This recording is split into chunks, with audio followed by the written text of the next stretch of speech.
ଅତି ଯତନରେ କିଆରି ରଖିଲି ସବୁ ଖାଇଗଲେ ପଣ୍ଡା ଏ ମୋହନ ସକାଳ ଆଇନି ଗରିବି ନିତି ମାନେ ଦେଲେ ଅଣ୍ଡା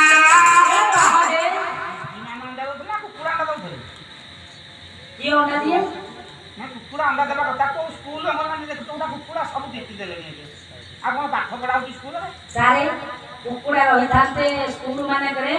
କୁକୁଡ଼ା ରହିଥିଲେ ସେ ଅଣ୍ଡା ଦେବାର ପ୍ରମାଣ ରହିଥାନ୍ତା କିନ୍ତୁ ଦୀପ୍ତିମାନ ଅଣ୍ଡା ଦେଲେ କେମିତି ଦେଲେ ନା କହିହେବନି ଚାଲା ସିଏ ଯେତେବେଳେ ପାଠ ନ ପଢ଼ଉଛନ୍ତି ଅଫିସ ଘରେ ଘୁମଉଛନ୍ତି ସେତେ ଅଣ୍ଡା ଘୁମେଇଲା କ'ଣ ଦିଦି ଅଣ୍ଡା ହେତିକି ଦେଲେ ଆଉ ତେଣୁ ତମେ କହୁଛ ପୁଅକୁ ପଚାର ଅଣ୍ଡା କିଏ ଦେଲା ନା ଦୀପ୍ତି ଦେଲା ଆଉ ଦୀପ୍ତି କେମିତି ଦେଲା କୁକୁଡ଼ା ଦେଲା ନା ସରକାର ସଂଗ୍ରହ କରି ଦୀପ୍ତିମାନଙ୍କୁ ରଖିଛନ୍ତି ଦୀପ୍ତିମାନ ବଣ୍ଟନ କରୁଛନ୍ତି କେତେବେଳେ ଗାଧେଇ ଯିବ ହଁ ସ୍ୱାମୀଙ୍କ ଭୋଜନ ପରେ ତୁ ଭୋଜିବ ଭଲ ସ୍ତ୍ରୀର ଲକ୍ଷଣ ସ୍ୱାମୀ ଭୋଜନ ପରେ ଭୋଜନ କରିବ ସ୍ୱାମୀ ଶୋଇବା ପରେ ନାରୀଟି ଶୋଇବ ଉଠିବ ସ୍ୱାମୀ ଉଠିବା ପୂର୍ବରୁ ଆଗେ ଉଠିବ ସେ ହେଉଛି ଭଲ ସ୍ତ୍ରୀ ତେଣୁ ନାରୀଟି ଆଗେ ଉଠି ସ୍ନାନ କରିବା ପାଇଁ ଯିବ ପୂର୍ବରୁ ସ୍ୱାମୀଙ୍କର ଡାହାଣ ପାଦରେ ମୋ ମା ମାନେ ଶୁଣନ୍ତୁ କାହାକୁ କହିବା ଆଜ୍ଞା ସତୀ ପ୍ରତିବ୍ରତା ନାରୀ ଆଜ୍ଞା ଉଠି ସ୍ୱାମୀ ଶୟନ କରିଥିବେ ସ୍ୱାମୀଙ୍କର ଡାହାଣ ପାଦ ବୃଦ୍ଧା ଦୃଷ୍ଟି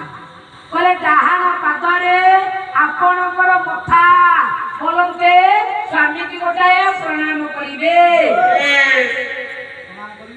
ପ୍ରଣାମ କଲେ ମଥା ଲାଗିବ ସ୍ୱାମୀଙ୍କ ପାଦରେ ଇଏ ମଥାରେ ଥିବ ସିନ୍ଦୁର ଥିବ ସ୍ୱାମୀଙ୍କର ପାଦ ସ୍ନାନ କରିବା ପାଇଁ ଯିବେ ସିନ୍ଦୁର ରହିଲେ କୋଉଠି ସ୍ୱାମୀଙ୍କ ପାଦ ଗାଧେଇବେ ଧୋଇ ହେଇଗଲା ଅସତି ହେବେ ପୁନର୍ବାର ଆସି ଗାଧେଇ ଯୋଉଠି ପ୍ରଣାମ କରିବେ ସ୍ୱାମୀଙ୍କର ଡାହାଣ ପାଦର ବୁଢ଼ାଙ୍ଗୁଠି ପୁଣି ପୁନର୍ବାର ଗୋଟା ପ୍ରଣାମ କରିବେ ଲାଗିବ ମଥାରେ ପାଦରେ ଯୋଉଠି ସିନ୍ଦୁର ଲାଗିଯିବ ଆସିକି ମୁଠାରେ ଲାଗିବ ସିଏ ହେଲା ସତୀ ପ୍ରତିବ୍ରତା ନାରୀ ପୁରା ଭୁଲ ବୁଢ଼ା ତ ଆଇଥିଲାରେ 3 ଦିନ ରହିଛି ତା ସ୍ତ୍ରୀ କ'ଣ ତା ଭାଇ ବଡ଼ ଭାଇ କୋଳେ ବୁଲିବା ପାଇଁ ଯାଉଛି ବଡ଼ ଭାଇ ପରା ହେବେ ଦେଢ଼ଶୁର ଆଉ କ'ଣ ତା ବାପା କୋଳେ ବୁଲିବା ପାଇଁ ଯାଉଛି ସେ ଶ୍ୱଶୁର ଆଉ ବୁଢ଼ା ପାଇଛି ଏଠିକି ତା ସ୍ତ୍ରୀ କ'ଣ ହେଇଛି ଗାଧନ ତ ରହୁଥିବ ସେ ଯାହାହେଲେ ଗାଧେଇବ ନା ଆଉ ଖାଆନ୍ତ ଯଦି ବୁଢ଼ା ତାହେଲେ ସେ ମୁଣ୍ଡିଆ ମାରିକି ଯାଇଥାଏ ପୁରୀ ଆଉଛି ଯେ ଓଡ଼ିଶା କ'ଣ ତାହେଲେ ଆରେ କେବଳ ଭାଇଙ୍କ କଥା ନୁହଁ ସମସ୍ତଙ୍କ କଥା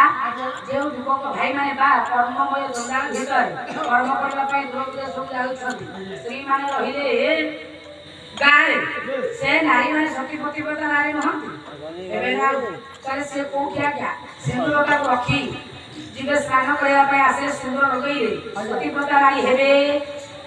କୋଉଠି ସିନ୍ଦୁରଟାକୁ ରଖିବେ ଯେ ସ୍ୱାମୀ ତା ପାଖରେ ଅଛି ସେ ପ୍ରଣାମ କରି ପାଦରେ ରଖିକି ଯିବ ଆଚ୍ଛା ଯାହାର ସ୍ୱାମୀ ଘରେ ନାହିଁ ସେ କୋଉଠି ସିନ୍ଦୁରଟାକୁ ରଖିକି ଗଲେ ପ୍ରତିବ୍ରତା ନାରୀ ହବ ଏଇଟା ରଖିବା କାଲିକି ଶବ୍ଦଟା କହିଦେଲ ତାହେଲେ ବାସ୍ତବରେ ସେ ନାରୀଟିର ସ୍ୱାମୀ ଆଗେ କିଏ ହବ ଭାଇ କିଏ ହବ ମଥାରେ ରହିଲେ ଆଗେ ସିନ୍ଦୁର ଯାକି ସୂର୍ଯ୍ୟ ଦେବତା ତାହେଲେ ବାସ୍ତବରେ ତା ସ୍ୱାମୀ କିଏ ହବ ଭାଇ କିଏ ହବ ବର୍ତ୍ତମାନ ଆପଣ କୁହନ୍ତୁ ସ୍ୱାମୀଙ୍କ ପିଣ୍ଡରେ ଭାଇର ମୁଣ୍ଡ ଭାଇର ପିଣ୍ଡରେ ସ୍ୱାମୀର ମୁଣ୍ଡ କୋଉଟା ତାର ସ୍ୱାମୀ ହବ ମୁଁ କହିଲି ଦିଥର ଗଣେଶ୍ୱର ଏବଂ ମହାଦେବ କହିଲେ ସ୍ୱାମୀଙ୍କର ପିଣ୍ଡ ଭାଇର ମୁଣ୍ଡ ସେଇଟା ହବ ତାର ସ୍ୱାମୀ ନାରାୟଣ କହିଲେ ଯେଉଁଟିକ ସ୍ୱାମୀର ମୁଣ୍ଡ ଭାଇର ପିଣ୍ଡ ସେଇଟା ହବ ତାର ସ୍ୱାମୀ ବଣଦୁର୍ଗା ଆଜ୍ଞା କି ମା ବଞ୍ଚେଇ ଦେଲେ କହିଲେ ମୁଁ ନ୍ୟାୟଟା ଦେଇପାରିବି ସୂର୍ଯ୍ୟ ଦେବତା ମାଗିଲେ ଲାଞ୍ଚ ଆପଣମାନେ କୁହନ୍ତୁ ସେ କନ୍ୟାଟିର ସ୍ୱାମୀ କିଏ ଏବଂ ଭାଇ କିଏ ହବ ଯୋଉଟା ନ୍ୟାୟ ହେଉଛି କାହିଁକି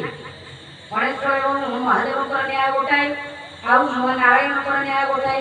ବାସ୍ତବରେ ସେ ନାରୀଟିର ସ୍ୱାମୀ କିଏ ହବ ସ୍ୱାମୀର ମୁଣ୍ଡଟା ତାର ସ୍ୱାମୀ ହବ ନା ସ୍ୱାମୀଙ୍କର ପିଣ୍ଡଟା ତ ସ୍ୱାମୀ କିଏ ହବ ତାର ସ୍ୱାମୀ କହିଲେ ଆପଣମାନେ ସମାଧାନ ହବ ପାଲା ସରିବ ଆମ ଭୁଲ କହିଲା ତମେ କହୁନ ଗୋଟେ ଜାଣିଟା ନା ପଣ୍ଡିତ ଇଏ ସ୍ୱାମୀ ମୁଣ୍ଡ ଭାଇ ପିଣ୍ଡ 15 ଦିନ ସ୍ୱାମୀ କରିବେ ଭାଇ ମୁଣ୍ଡ ସ୍ୱାମୀ ପିଣ୍ଡ 15 ଦିନ ସ୍ୱାମୀ ବଢିଆ କଥା ତାଳି ଗୀତ ବୋଲେ ତାଳି ବୋଲେ କହିଲେ ସବୁ ତମକୁ କି କହୁଛ କହିବ ବାହାର ଗୁଡ଼ାକ ତମ ଗାଁରେ ଯାଇ କହିବ ଆକୁ 15 ଦିନ ସ୍ୱାମୀ କଲେ ତାକୁ 15 ଦିନ ସ୍ୱାମୀ କରିବେ ନହେଲେ ହାଣିକି ଆଉ ଥରେ ଅଲଗା ଅଲଗା କରିବ। ହବ ସିଏ ଆଣିଆ ଅଣା ସେଇଥିରେ କେମିତି କୁହ ତାର ସ୍ୱାମୀ କିଏ ହବ ଭାଇ କିଏ ହବ ଆଉ ଜାଣିନ ତ ତୁ ଆଗୁଆ ଷ୍ଟୋରି ସାର କଣ ଗଲା କଣ ଆରେ କୋ ବାଦର ପାଲା ହଉଥିଲା ଗୋଟେ ଜନସଂଖ୍ୟା ବେଶୀ ହେଇଗଲେ ବୁଝିଲେ ନା ହଁ ସେଇଥିପାଇଁ ସିଙ୍ଗିଲି ପାଲା କଲି ନହେଲେ ଏଠି ବାଦ ପାଲା ହୁଏ